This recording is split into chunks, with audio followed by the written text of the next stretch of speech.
The electric car revolution is hitting a wall, and almost nobody is paying attention to the company that saw it coming. While Tesla slashes prices to protect demand and legacy automakers bleed billions trying to survive the EV race, one Japanese manufacturer has quietly built a machine that could rewrite the future of affordable transportation. It costs around $13,000, weighs under 1,000 kilograms, delivers astonishing real-world fuel economy, and solves problems that expensive electric cars still can't. Now, Suzuki, Toyota, and Honda are doubling down on a technology the world dismissed as outdated, and that decision could become the biggest automotive comeback of the decade. Before the rest of the industry catches on, hit subscribe, because once you see what this tiny hybrid can achieve on a single tank and why the EV market is facing a harsh reality check, you'll understand why Japan's biggest automakers have been playing a very different game all along. But before we dive into how Suzuki managed to pull off this incredible achievement, you first need to know the remarkable story of the man who made it all possible. Back in 1887, in the small coastal town of Hamamatsu, a boy named Michio Suzuki was born into a humble family of cotton farmers. From the age of 7, he helped work the fields, and by 14, he was training as a carpenter. Nothing about his early life suggested he would one day transform the automotive world. Yet Michio possessed an unusual drive. He wasn't interested in building complicated machines for prestige. He wanted to create products that genuinely improved everyday life. That vision led him to establish Suzuki Loom Works in 1909, producing weaving machines for Japan's booming silk industry. The very first loom he designed was gifted to his own mother, allowing her to weave fabric nearly 10 times faster than the traditional machine she had relied on for years. It was an extraordinary beginning. Innovation became his trademark. Throughout his career, Michio secured more than 120 patents, constantly refining his ideas and pushing efficiency to new levels. Then, in 1937, he made an ambitious move toward building compact automobiles. History, however, had other plans. World War II disrupted production, and by 1951, Japan's cotton industry had collapsed, pushing Suzuki to the brink of bankruptcy. Instead of giving up, Michio reinvented the company once again. He returned to the workshop and created a lightweight motorized bicycle called the Power Free. That simple invention revived Suzuki when survival seemed impossible. Only 3 years later came another breakthrough, the Suzu-Lite. Introduced in 1955, it featured front-wheel drive, independent suspension on all 4 wheels, and rack and pinion steering, technologies that were years, if not decades, ahead of many competitors. That same philosophy that guided a loom maker over a century ago, build something simple, lightweight, and incredibly efficient, still defines Suzuki today. And it's exactly why the numbers Suzuki and Toyota are producing are making the electric vehicle industry increasingly uncomfortable. But here's the real surprise. Suzuki developed this hybrid strategy years before the rest of the world began questioning the future of EVs. So why has that approach suddenly become one of the biggest threats in the automotive market? Because the all-electric vision that governments and manufacturers heavily invested in is starting to show serious cracks. Take a look at the data.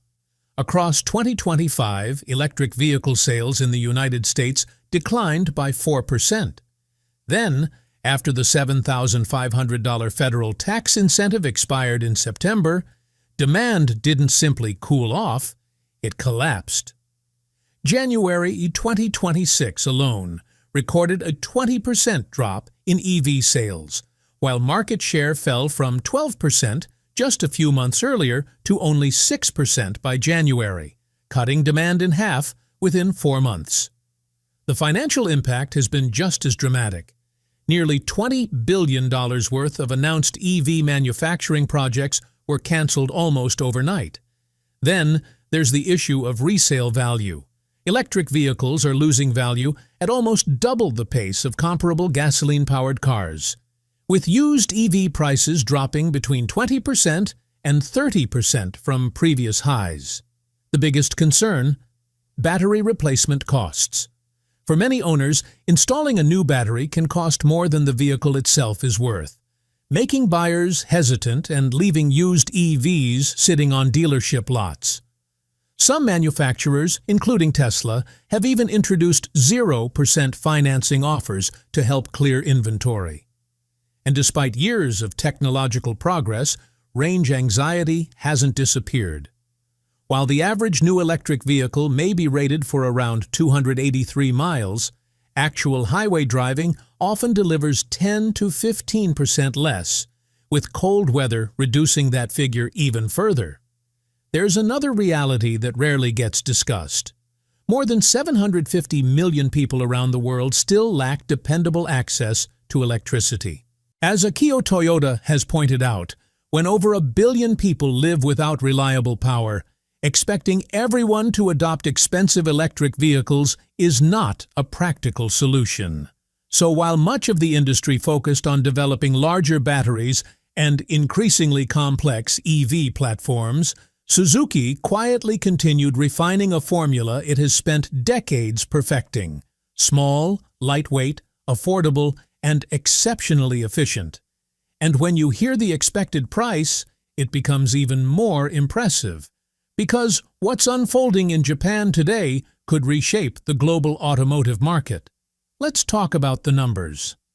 The next-generation Suzuki Swift Sport Hybrid is expected to arrive in Japan with a price of around 2 million yen, roughly $13,000 to $14,000. That's for a brand-new vehicle, not a used car or a bare-bones entry model, but a genuine hot hatch that costs about the same as replacing the battery pack in a Tesla. Even more astonishing is its weight. Tipping the scales at under 1,000 kilograms, the entire car weighs about as much as a single Model Y battery pack on its own. A perfect reflection of Suzuki's decades-old philosophy that less weight, greater simplicity, and smarter engineering can often outperform sheer complexity. Under the hood, the upcoming Suzuki Swift Hybrid keeps things surprisingly simple. It combines a compact 1.2-liter, 3-cylinder gasoline engine with Suzuki's lightweight 12-volt mild hybrid system, producing around 82 horsepower. On paper, those numbers don't sound impressive, but this car isn't trying to dominate drag races. It was engineered to squeeze every possible mile out of every drop of fuel, and that's exactly where the story becomes fascinating. Independent reviewers who spent months living with the Swift Hybrid discovered fuel economy figures that almost seem unbelievable. Long-term testing consistently delivered around 56 miles per gallon in everyday driving conditions, while some reviewers managed to push that figure close to 60 miles per gallon. Official efficiency ratings climb even higher, reaching more than 64 miles per gallon under standardized testing.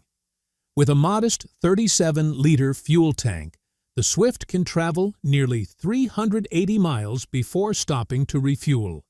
That's approaching the driving range many modern electric vehicles advertise under ideal conditions.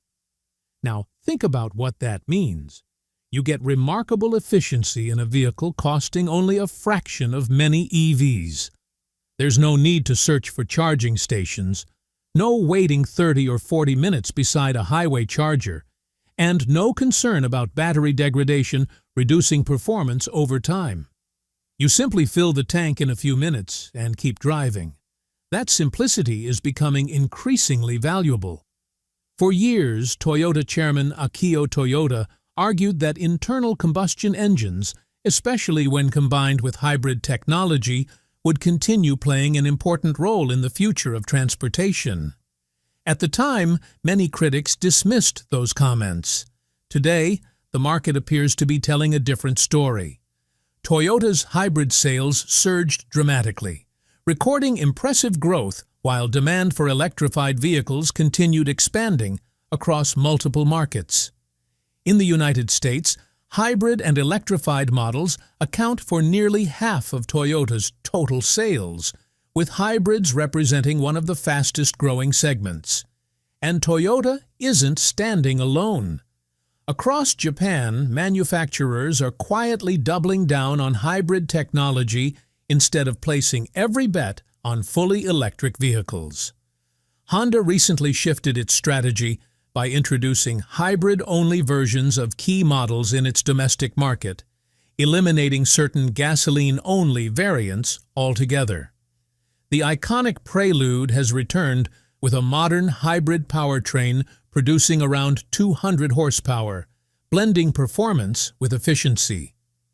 Toyota continues expanding its lineup as well, introducing advanced plug-in hybrids capable of traveling significant distances using electric power alone, while still offering the convenience of a gasoline engine for longer journeys. Rather than choosing one solution, Toyota describes its strategy as a multi-pathway approach, developing hybrids, plug-in hybrids, battery electric vehicles, and hydrogen fuel cell technology simultaneously. It's a diversified strategy designed to adapt as consumer demand evolves instead of forcing a single answer onto every market. Even Suzuki, often viewed as a small player compared to global giants, is investing in battery electric models while continuing to strengthen its hybrid lineup across Asia and Europe. The message is clear. Japan isn't rejecting electric vehicles. It's refusing to gamble everything on one technology. And perhaps that's the smartest decision of all. Because transportation needs vary dramatically around the world. Hundreds of millions of people still live in regions where dependable electrical infrastructure simply doesn't exist. Fast charging stations remain rare or non-existent in many rural communities. For families on tight budgets, spending $50,000 or $60,000 on a new EV is unrealistic. Hybrids solve many of those problems. They work in crowded cities and isolated villages alike. They deliver excellent fuel economy without depending on charging infrastructure. Refueling takes only a few minutes almost anywhere on Earth. And unlike markets heavily dependent on government incentives, hybrid demand doesn't suddenly disappear when subsidies end. While many Western automakers invested enormous sums chasing an all-electric future, Japanese companies quietly continued refining lightweight engineering, affordable pricing, and practical efficiency. Today, that patience appears to be paying off. The real story isn't about one affordable hatchback rolling out of Hamamatsu. It's about decades of engineering philosophy, a belief that lighter vehicles consume less energy, that simpler systems often prove more reliable, that affordability matters just as much as innovation, and that giving consumers multiple choices may be wiser than insisting there's only one path forward.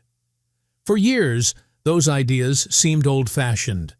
Now they look surprisingly forward-thinking. The future of transportation may not belong exclusively to battery electric vehicles or hydrogen or synthetic fuels. It may become a mix of technologies, each serving different customers and different parts of the world. And if that happens, history may remember that one of the biggest winners wasn't the company building the most expensive electric car. It was the manufacturer building a lightweight, reliable, affordable hybrid that millions of ordinary people could actually buy. Sometimes the smartest revolution isn't the loudest one. Sometimes it arrives quietly, costs only $13,000, and changes the industry without anyone noticing until it's already happening. If you enjoyed this deep dive, don't forget to hit the like button and subscribe for more stories that challenge conventional thinking in the automotive world. Share this video with someone who's convinced EVs are the only future, because the data may tell a much more complicated story. And now, it's your turn. Do you believe an affordable hybrid can outperform a luxury electric vehicle over 10 or 15 years of real-world ownership? Or do you think battery electric technology will eventually dominate every market? Leave your opinion in the comments below. We'd love to hear your perspective. Thanks for watching, and be sure to check out the next video on your screen, because the next automotive surprise might be even bigger than this one.